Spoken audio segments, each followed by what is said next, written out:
Bonjour tout le monde, j'espère que vous allez bien aujourd'hui. Ces temps-ci, je reçois beaucoup de questions sur les diètes. Donc, beaucoup de gens me demandent c'est quoi la meilleure diète pour perdre du gras, pour gagner du muscle. Y a-t-il vraiment une structure qui est meilleure qu'un autre? Je trouvais que c'était un sujet qui était relativement intéressant parce que ça touche beaucoup de gens. Donc, je décide d'en faire part aujourd'hui. Donc, ce qu'on va faire, c'est que pour les prochaines semaines, à chaque semaine, je vais faire une capsule sur un différent type de diète. Puis ça va commencer aujourd'hui en fait. La première diète que je vous présente, c'est le If It Fit in Your Macros. Donc, c'est un principe alimentaire qui a été popularisé principalement par le monde du fitness. Donc, on a commencé à en entendre de plus en plus parler sur les réseaux sociaux, sur Internet. Donc, même présentement, on en réentend beaucoup plus parler. Donc, ça revient un petit peu plus populaire. Donc, par ce sport-là. C'est un principe alimentaire qui, comme le nom le dit, se base principalement sur le comptage de macronutriments et le comptage de calories. Donc, pour faire ce genre de diète-là, vous allez avoir besoin de compter le nombre de calories que vous avez besoin dans une journée classique, de voir aussi c'est quoi votre objectif, donc est-ce qu'on veut gagner de la masse musculaire, est-ce qu'on veut perdre du gras, est-ce qu'on veut augmenter notre force, et ajuster notre apport alimentaire par rapport à ça. Donc vous devez connaître le nombre de calories que vous avez besoin de consommer dans une journée. Donc avec le nombre de calories plus votre objectif, on est en mesure de calculer un nombre de macronutriments que vous avez besoin. Donc est-ce que vous avez besoin de 40% protéines, 30% lipides, 30% glucides, est-ce que vous avez besoin de plus de glucides, plus de protéines? Ça dépend des gens. Donc, c'est un type de diète qui se base principalement sur le comptage de calories et l'analyse et le comptage de vos macronutriments. Donc, vous comprendrez qu'un facteur hyper important, c'est de connaître les macronutriments. C'est quoi? Très simple, on va les regrouper dans 3 catégories différentes. Donc, la première catégorie, les protéines. Donc, une protéine, c'est quoi? C'est un ensemble de 9 acides aminés essentiels qui permettent l'entretien et la régénérescence des cellules et des cellules musculaires. Donc, grosso modo, une molécule va représenter environ 4 calories. La deuxième catégorie qu'on va voir, c'est les glucides. Donc, les glucides, c'est quoi? C'est différentes sources de sucre qui permettent de produire de l'énergie rapidement au niveau du corps. Donc, le corps peut l'utiliser rapidement pour produire de l'ATP.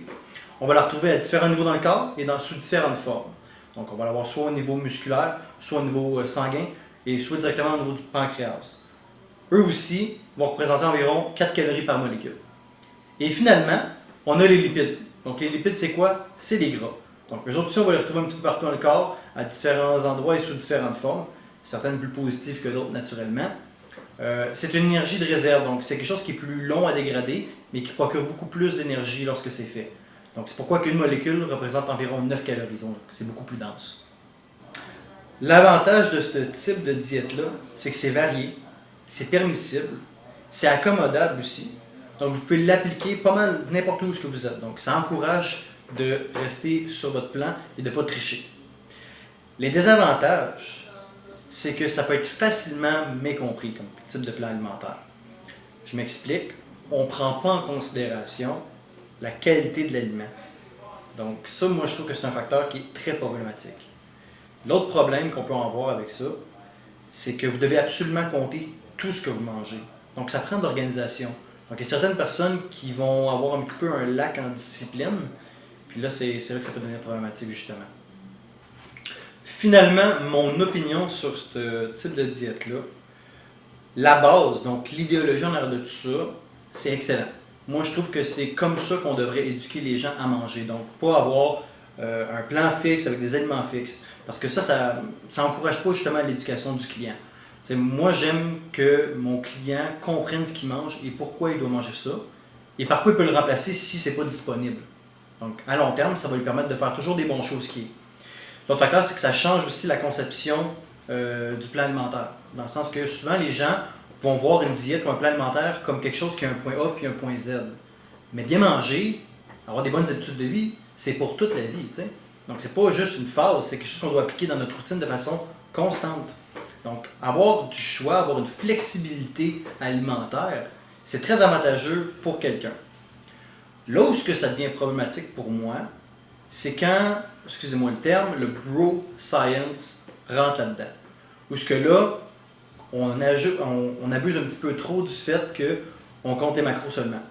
Parce que, tu sais, le fait fit in your macros, en théorie, si un gâteau fit dans tes macros pour ton repas, tu peux le manger. Oui, tu sais, il y a de la protéine, puis il y a des gras, puis il y a des glucides dans la pizza. Mais c'est-tu la même qualité, selon vous, que du poulet avec du quinoa? Pas vraiment.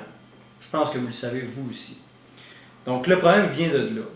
On ne prend pas en considération la qualité de l'aliment que vous changez en fait. T'sais, si vous êtes en perte de graisse et vous mettez à manger de la pizza parce que ça fait dans vos macros, ça ne marchera pas. T'sais, si vous changez du quinoa, qui a un index glycémique beaucoup plus bas, qui est riche en fibres, qui est riche en protéines, qui apporte plusieurs types de vertus, par des patates frites, vous n'avez pas vraiment compris comment que ça fonctionne. Donc le but, c'est de pouvoir interchanger des aliments, mais qui restent dans la même catégorie, donc dans la même sphère. Donc souvent, moi, personnellement, ce que je vais utiliser avec mes clients, c'est des listes nutritionnelles.